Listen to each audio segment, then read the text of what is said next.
காஞ்சிபுரம் அருள்மிகு செல்வ விநாயகர் ஆலய 6ஆம் ஆண்டு விழாவையொட்டி சிறப்பு அபிஷேக ஆராதனைகள் மற்றும் அன்னதானங்கள் நடைபெற்றது.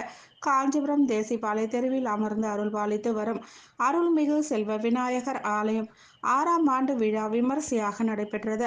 இதில் விநாயகருக்கு மற்றும் குரு பகவான் முருகப்பெருமான் மற்றும் பரிவார தேவதைகளுக்கும் சிறப்பு அபிஷேக ஆராதனைகள் நடைபெற்று சிறப்பு அலங்காரம் செய்யப்பட்டு தீபாராதனைகள் நடைபெற்றது.